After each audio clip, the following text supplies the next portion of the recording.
Hi guys, it's me again. It's about 4 in the morning and I figured I'd make a video, and today I want to talk to you all about Unreal 5 tech demos being disguised as video games.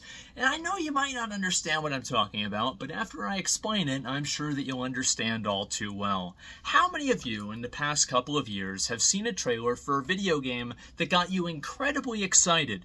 It features, these wide, vast environments, these landscapes that are just so detailed, with grass that's flowing in the wind, trees that are photorealistic, and there's a cutaway image of a cave with like an opening, and there's light coming from the opening, and it looks just like it would in real life. And it's like, wow, this game must be so amazing and so incredible. And then about 2 minutes and 40 seconds into the trailer, the developer accidentally showed some gameplay, and it looks basically like something that would be, well, it wouldn't be good enough for Superman 64, okay? You're looking at basically the most bottom-of-the-barrel, basic combat that they probably bought the combat pack from the Unreal store. Well, to be fair, this one probably came for free. And this is the kind of issue that I'm talking about. I'm talking about these video games that look like these amazing, incredible, groundbreaking games, but are in fact only tech demos for Unreal 5. Now, we all know that Unreal 5 is an incredible game engine, and the truth is that it's been able to give tons of people the opportunity who could never make video games the ability to make video games. But the unfortunate downside for that is the opposite, is people that should never make video games are now also able to make video games. And I've been seeing a lot of games like this, and unfortunately I'm sure you guys have as well. The Day Before, The Quinfall. And there was a video game trailer today. I'm not going to say the name because, well, to be honest, I forgot what the name was. Thank God for that. And I was watching the game, and everybody was excited. People were like, wow, this looks amazing. This looks so great. And I'm thinking to myself, whoa, this is really just the same combat sequence being played over and over again, and half of the different scenes are just simply, oh, I don't know, they're basically just scenes of grass, or of rocks, or of something that's just an environment. Well, I'm sorry, guys, but the environment for games matters, but it doesn't matter more than the combat. And so you're seeing a lot of these games that are featuring very, very heavy of course, these environments and the detail of the game and the water effects and all of these things that, frankly, I don't think anybody buys a video game for. There are a lot of games that have the opportunity to do this, but it just simply doesn't really add that much value to the genuine consumer experience. However, on the very, very face value of it, it looks amazing, because for a lot of people, the truth is that for many years, incredible, amazing, groundbreaking graphics were reserved only for some of the best studios, because they were the only ones who had the tools and the infrastructure and the ability to build something that was that amazing. But the truth is that now, any idiot can just go and generate a forest in Unreal 5 or generate some other environment. Or actually, that's not even true. What am I thinking? Do you think that these people would actually make anything? Of course not. They'd go to the Unreal store and just buy the entire video game right there. So yeah, the entire basically trailer for some of these games, I'm talking about the Quinfall, by the way, the entire trailer for these games was basically budgeted out through Fiverr.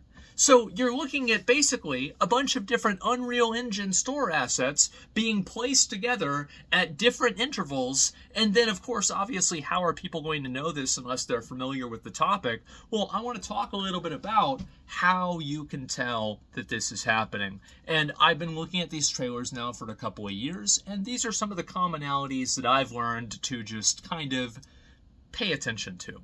And so one of the points that I've also really noticed, and I've noticed this quite a bit, is the fact that with a lot of these games, there is almost a 0% focus on gameplay. And for me, in a trailer for a video game, I'm going to care about the game. I'm not going to care about how nice the trees look, or, I mean, these are nice. It's great. It's good. I like that.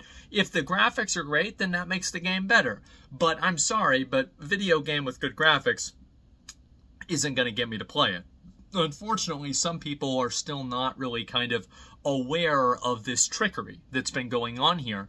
And so, of course, they decided to buy the day before. And I think that that's a really good example of the issue that I'm talking about, is that any time that a video game, and this is basically what the day before was a survival, open world, extraction, looter shooter, MMORPG, open world, and, you know, basically like if you had a business sales pitch and you had to give it to some 70-year-old investor who doesn't play video games, but they understand a little bit about it because their grandkids play Fortnite, think about all the buzzwords that you would use to hoodwink this guy into giving you $100 million, and that's basically the way this game was advertised. And anyway, the game comes out, and it's a complete piece of fucking garbage. Of course it is. I mean, what a surprise.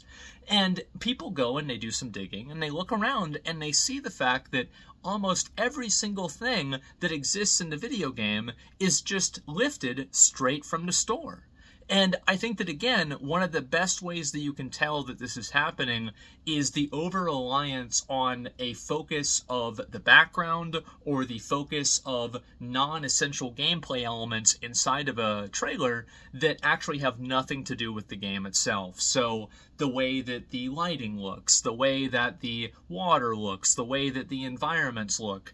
And I think this is especially true with things that are not, of course, photorealistic, but are going into the very, very realistic, oh, this looks very real, the graphics look very good, high-fidelity graphics, not more stylized graphics.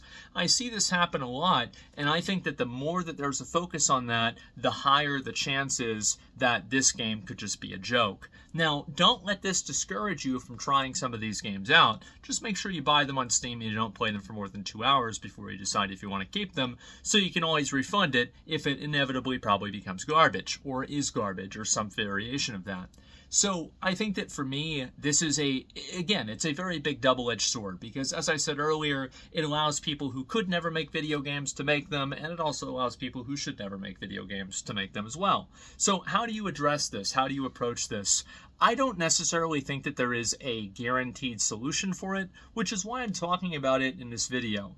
I just simply wanted to share something that I've noticed a lot with these games, and I think that in the process of noticing that and seeing kind of like, okay, this is a little bit of a pattern that we're starting to see here, well then maybe in that case, you know, we can maybe think about paying attention to this a little bit more, and as soon as I see this, I kind of have my guard up a little bit. I'm a little bit, you know, less likely to just immediately get hyped up about these games. And it's unfortunate that that's the truth, but the reality is that I think that people are going to obviously try to make games like this, and it does come down to the consumer to really make an educated decision. That's why my advice is always to make sure to watch streams, make sure to watch YouTube videos. You know, I don't care if I watch it with ad blocker, neighbor's Wi-Fi, stolen laptop, whatever you want to do. At the end of the day, you just want to actually see somebody legitimately play the game before you buy it yourself, okay? That's my best advice.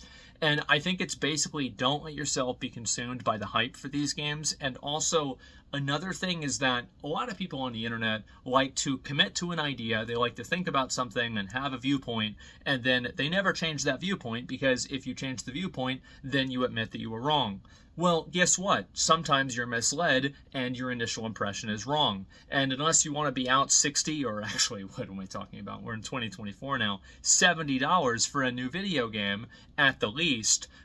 It's important to every once in a while swallow your pride and think to yourself, maybe this isn't actually as amazing as I thought it was going to be.